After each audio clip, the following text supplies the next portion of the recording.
What's up everyone, and welcome back for another video here on AmiTVF1. This is the second video of a back-to-back that I'm recording. First of all, I did the Williams livery review, so after this video, man, go ahead and check that out. Let me know how you like it. But yeah, man, today we're here for the Barcelona Shakedown review, so we'll just go ahead and react about what happened in general. I'll just talk about each team, my feelings about each team. Maybe there's a team that's surprising me. Maybe there's a team that, I'm less confident about. So you guys will know pretty much a little bit about that.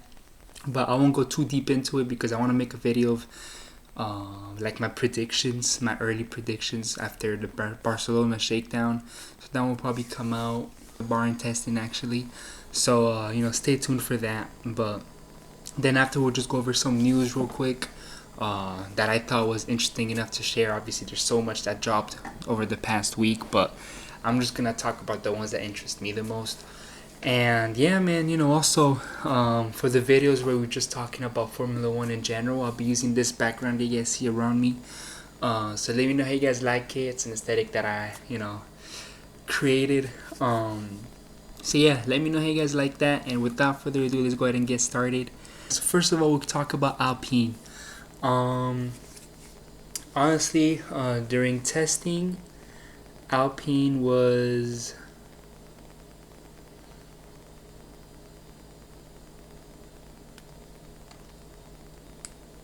what did they during testing?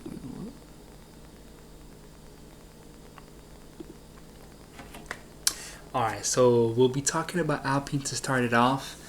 They honestly shocked me, but in a good way. They looked like they were running pretty well. I'm excited to see what their full package looks like. But it looks like they're for sure benefiting from the Mercedes engine, so that's good for them.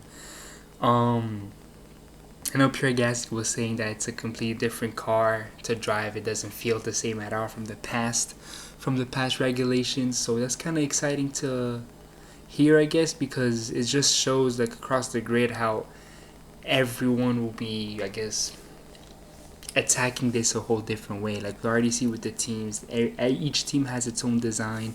Each driver is gonna think of a different strategy. This is for sure very exciting and probably the most. You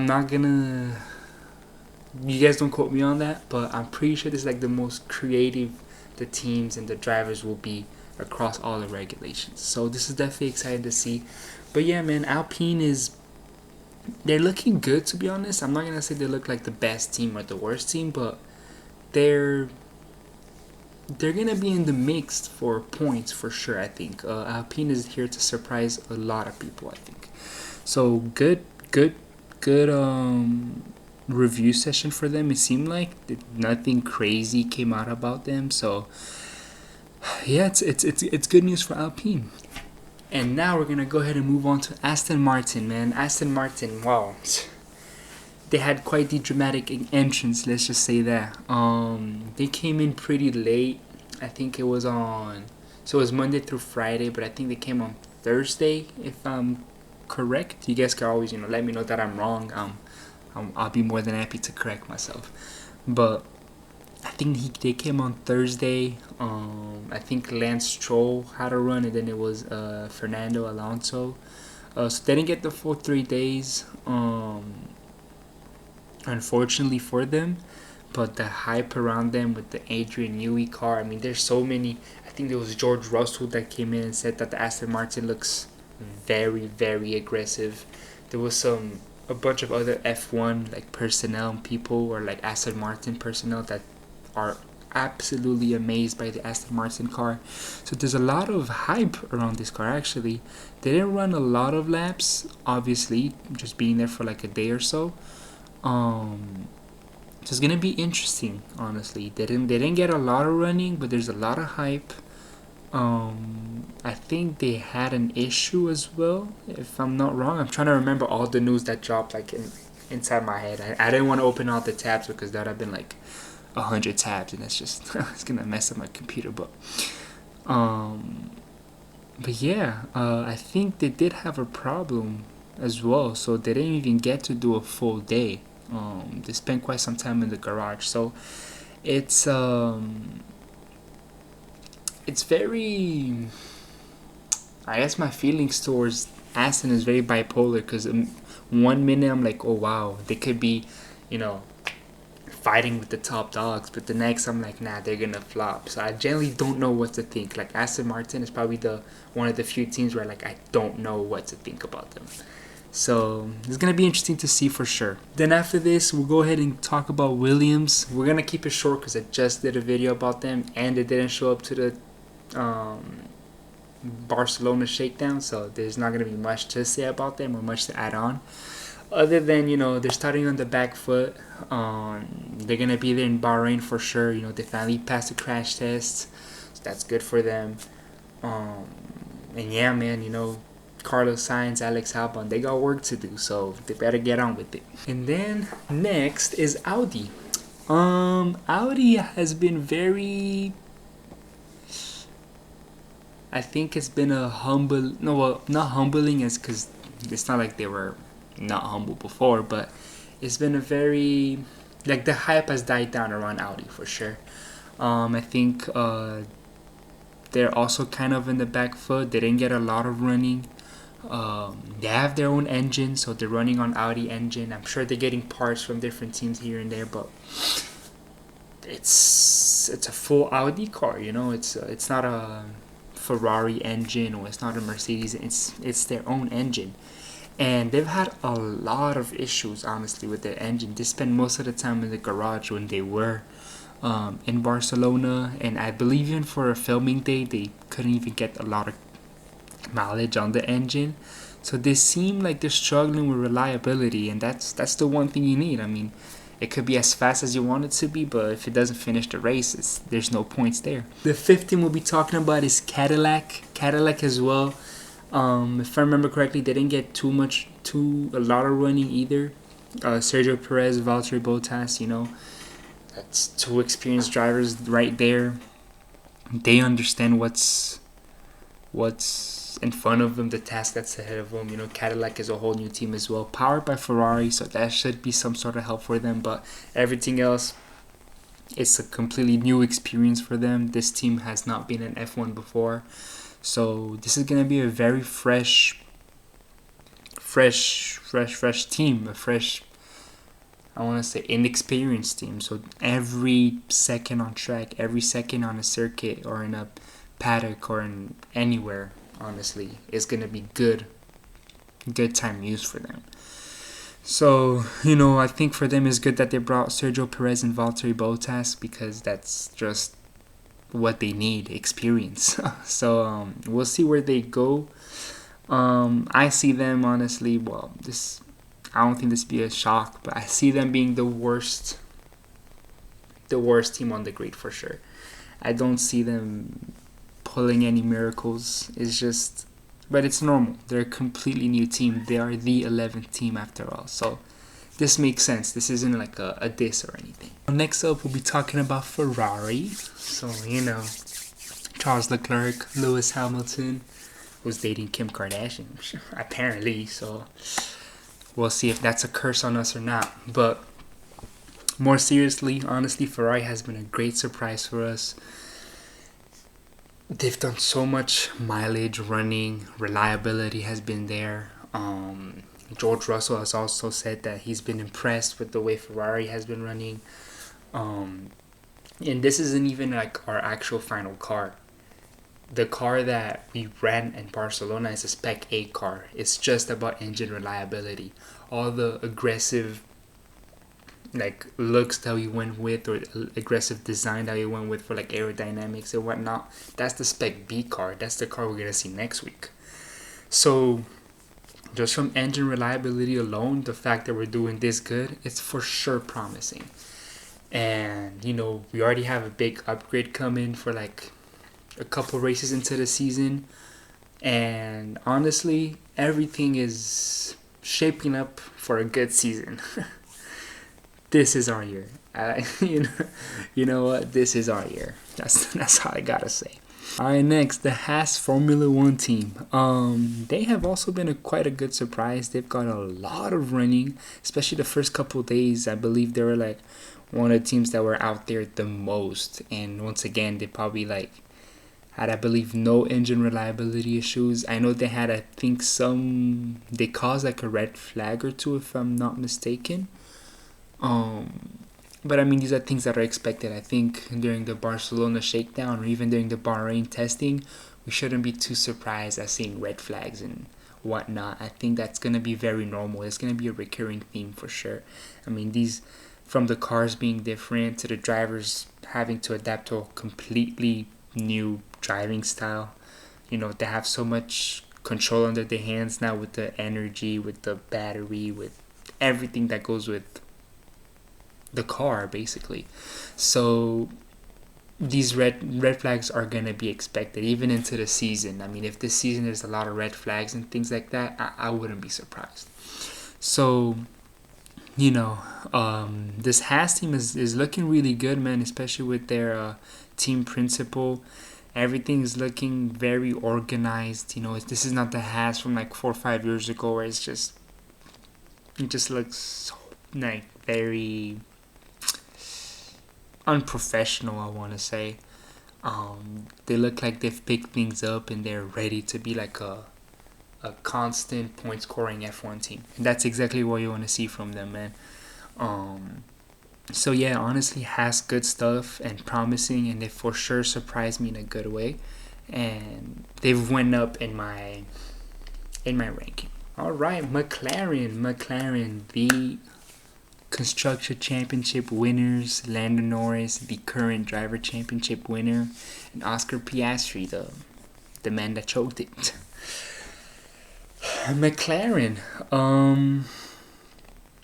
honestly, it's kind of shocking how there's not much news around them. There's not much hype. Like, they're the current winners. They're the current championship winners on both the constructor side and the driver side.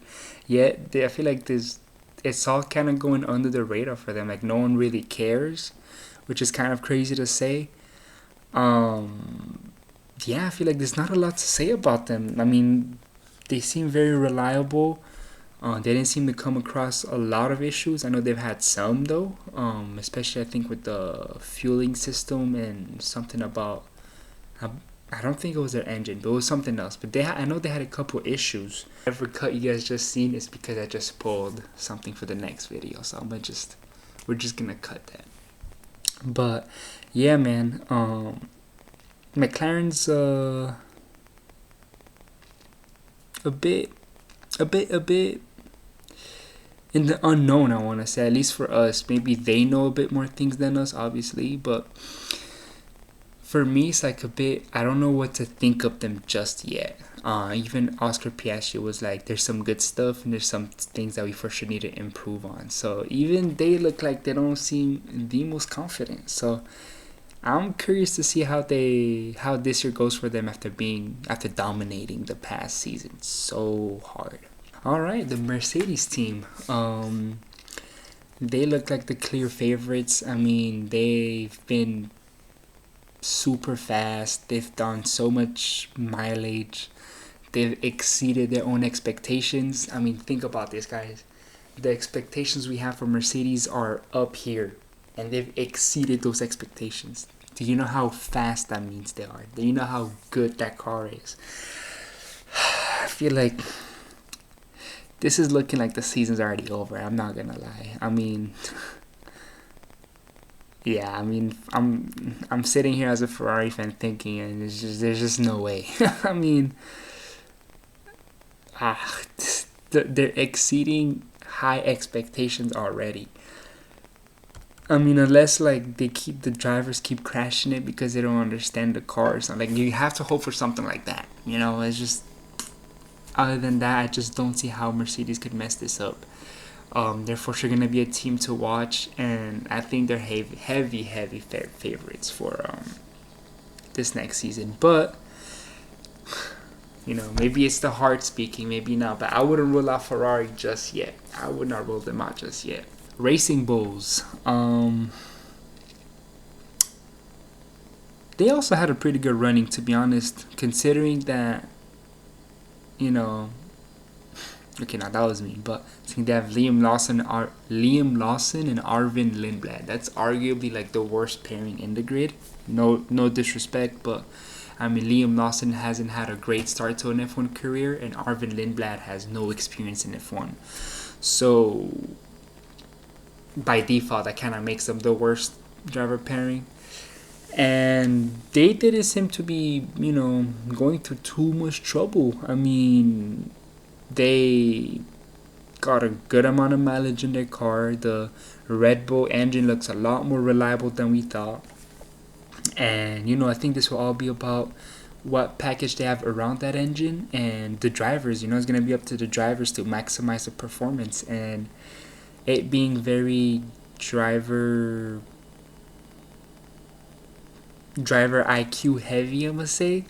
I'm not sure how Liam Lawson and Arvin Lindblad are going to hold up against the rest of the grid. Yeah, man, it's gonna be interesting to see for them, but I guess we'll see where that team goes. But it's kind of hard to tell, especially when they're a sister team. So yeah, man, I guess keep an eye on them, but I don't see them being too high up in the list. All right, finally, to end things off, Red Bull Racing.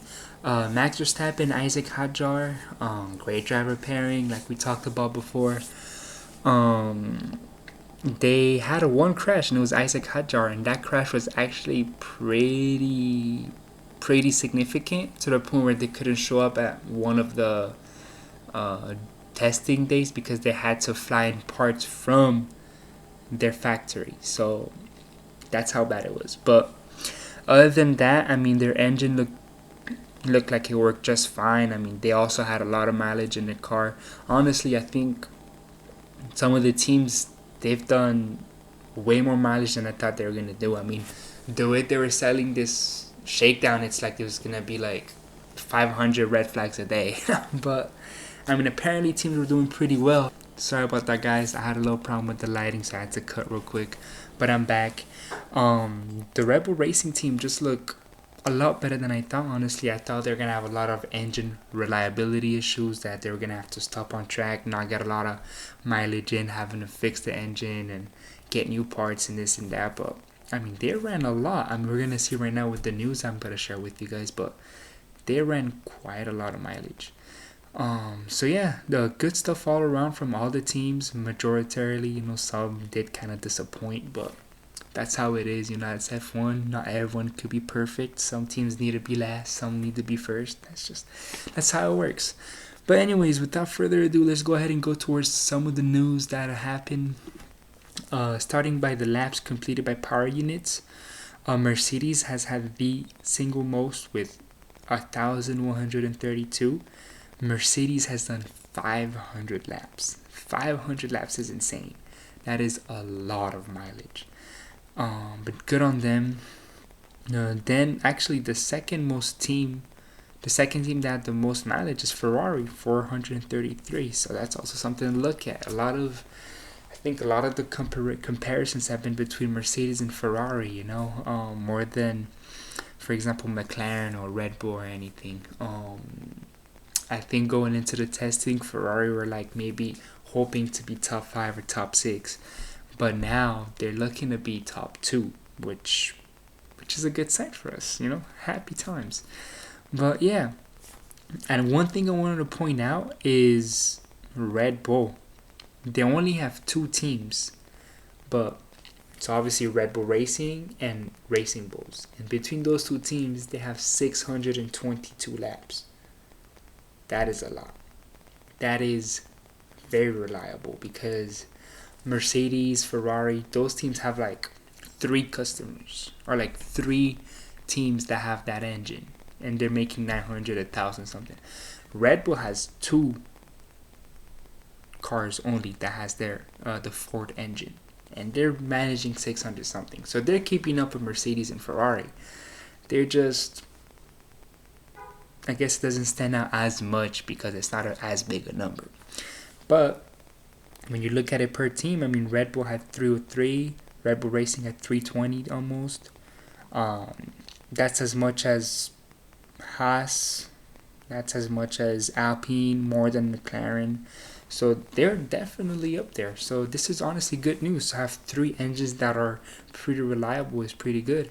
And Audi themselves as well, actually. Audi is looking kind of, I guess, not as good because they're the fourth best performing engine out of the top five. But really, Audi's the only one that has an Audi engine. And they managed 239 laps. That's almost as much as McLaren. That's more than Cadillac. That's okay, less than the other teams, but it's still over 200 laps done by a single team, and that's honestly pretty reliable. So honestly, to me, all I'm seeing right now is there's four engines that are working pretty well, and then there's the Honda engine that you don't really know what to expect from, because they showed up late. They only had a day or two of, you know, track running, track testing. So 54 laps within 2 days, is that good? Is that bad? I think it's a bit underwhelming, but again, I mean, we'll see what the future holds for them. We'll see next week. But yeah, man, Mercedes, Ferrari, Red Bull, Audi, they all look pretty cool, good for now, especially their engine reliability, and I'm excited to see what the future holds. Oh yeah, y'all see it. Lewis Hamilton, fastest time in Shakedown Week, 1:16. Now it must be said that I guess the conditions on the last day of the Barcelona Shakedown were the best of the whole week, and Mercedes didn't run on the last day, so it might be a bit biased, especially because if you look at here, George Russell's time, it's not that far from Hamilton's, and Russell didn't have the best conditions. So it could be a bit, you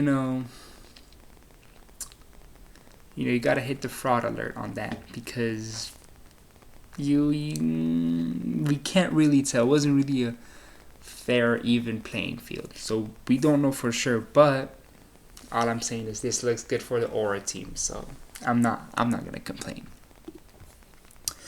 Then Pirelli said that they were impressed by the pace shown by the teams. So Pirelli, they're saying that the cars are working better than expected, which is good news. You don't want them to be, finding anything bad with the tires or anything like that. The only thing I am worried about, as I'm reading a comment here, is one-stop races. I don't want that. I want multiple stops. I want there to be drama. I want there to be the unknown. I don't want a strategy to be like, I don't want to be the one guessing the strategy. Like, I should be surprised. I don't work for Red Bull or Ferrari. I shouldn't know their strategy. You get what I'm saying? So, yeah. I hope that the tires, throw in a different factor, even though there's already a lot of different factors. But why not? Why not one more? Why not one more? Yeah, and then we could go ahead and look at the different front wings from all the different teams, and we'll see that each team actually went with a different design, which is also interesting. Now, I know nothing about the designs of a car, like, not even this much. Like, I don't know nothing, but this is kind of interesting how each team has its own. They have their own design pattern. They all have their own ideas. They all see different things. So this is honestly very intriguing. I'm excited to see what this means. Like, who got it right? Is it Red Bull, who will only have like the two lines right here under the nose, or is it maybe someone like McLaren or Mercedes, or here you can see the Ferrari one also being different. Like, who has produced the game changer? You know what I mean? So this is really exciting to see. Now I don't know what these changes mean as far as like performance, but I guess the main point I'm trying to come across with is that they all have their own different ideas, and this is not all just like all the cars looking the same and just it being plain boring. This is exciting. Like, every car is gonna look different, every driver is gonna drive different, and it just puts together a good season for us. Oh yeah, so news dropped about the possibility of the FIA limiting the energy production of the Mercedes fuel. So that'll be one of the ways that they could try to, I guess, penalize, Mercedes for their little hack that they found with the compression press or whatnot. But yeah, so there are different ways that they could look at, I guess, impeding Mercedes for the trick that they found. So it says it could also be allowed for the other teams to work on their engine to reduce the gap with Mercedes. This would take place before the first A-Dual review. Not gonna lie, I don't know what that is, but I mean, that is a good sign. I mean, if the FIA is gonna allow other teams to try to catch up to Mercedes, and especially this news coming out after the shakedown, it tells me that Mercedes is a lot further ahead than we all kind of think. Which again is insane to say because we think they're pretty far ahead already. But the fact that FIA is already trying to come with solutions and kind of like retracting from their initial verdict, I mean, I'm telling you guys, Mercedes looks just really strong. But yeah, a third option will be to request from Mercedes a self-certification that declares in writing that the unit complies with the regulation. Alright, that's... I don't think that's really an option, man. Anyways, we also touched on that. Looks like Ferrari is the closest car. The car that is the closest to the minimum F1 car weight, which is beautiful. We want to be light. We want to be fast. Mercedes, again, you know, they're up there. I mean, you'd be shocked if they weren't at this point. But yeah, things are looking good. Oh, look at this beautiful car. Damn. Hey, everyone was hating on the car. Everyone was hating on the white. And now I see everyone glazing it. But just remember, I glazed first. Hey, yo, pause, R. So this news that also just dropped is Toto Wolff making a statement saying just get your beep together because the power unit is illegal. And it kind of reminds you of the fix your car meme that we had like a couple seasons ago. You've got a problem, change your car.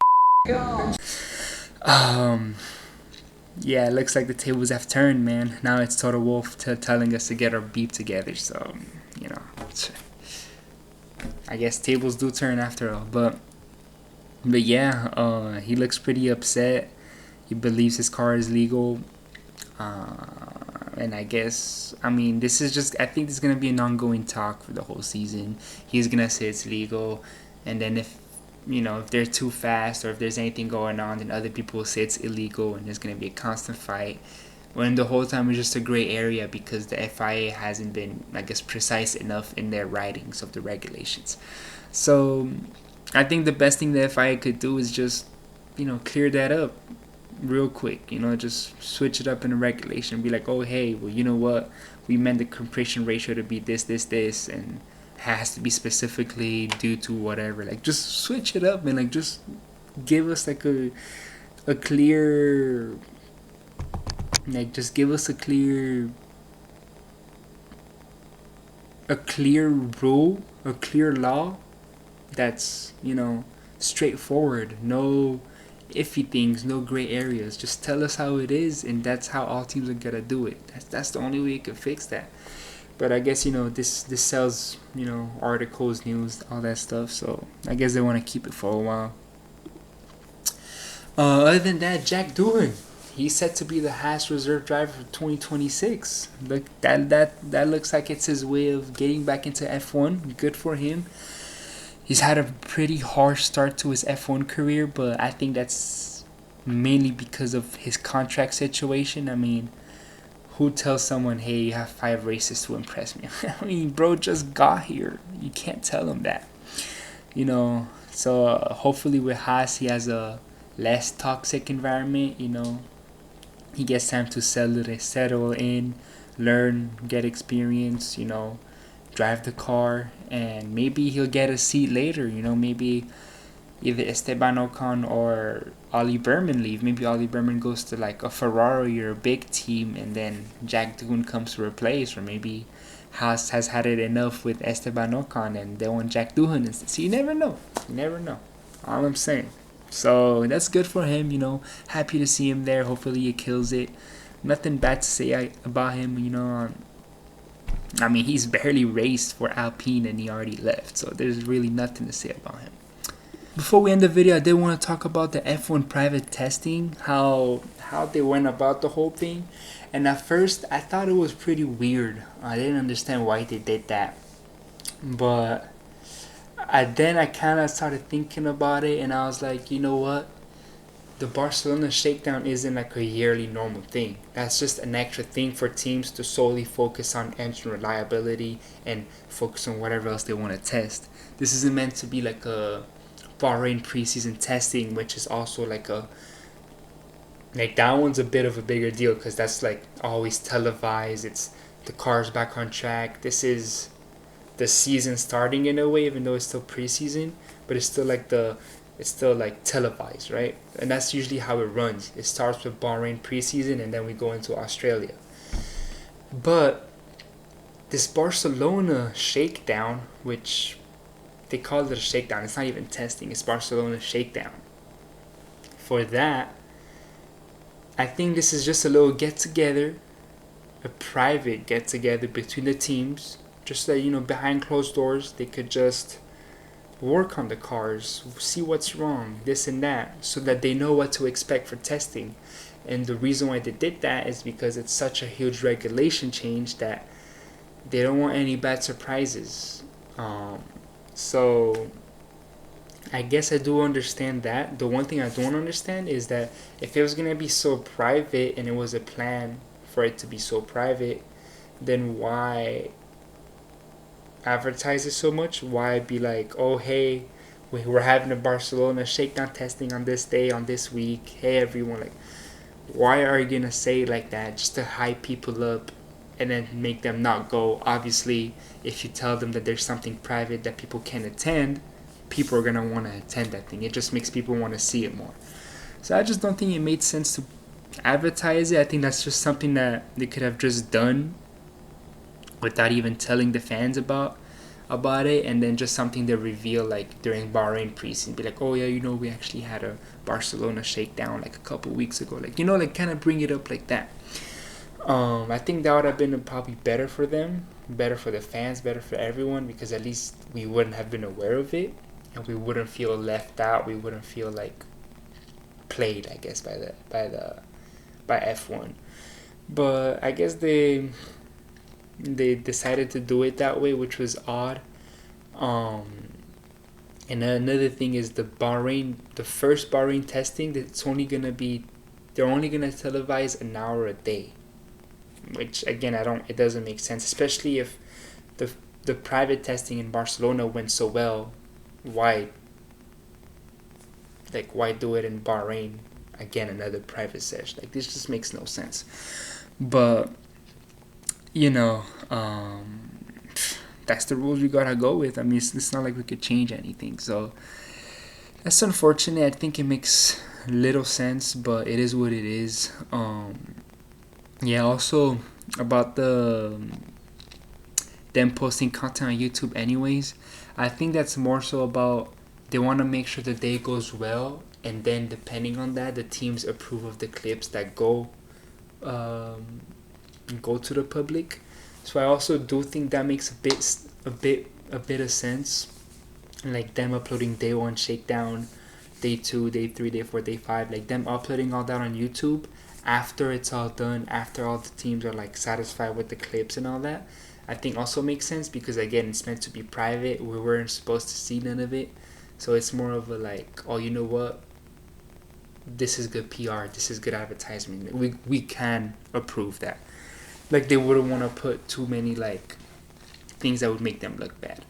So I do actually understand that, but you know, I just hope that they stop with the private stuff because they're doing too much now. I mean, once it's Bahrain preseason testing, you gotta just let it roll out and see how it goes. Like, at that point, that's it. They've had enough private testing, private testing. They've had enough of all that. So that's what I think. But anyways, let's not make this video any longer, man. I hope you guys enjoyed the video. Stay tuned for more videos coming up. You know, we'll have a early season prediction. We'll have some livery reviews coming up. I believe Cadillac and McLaren are next.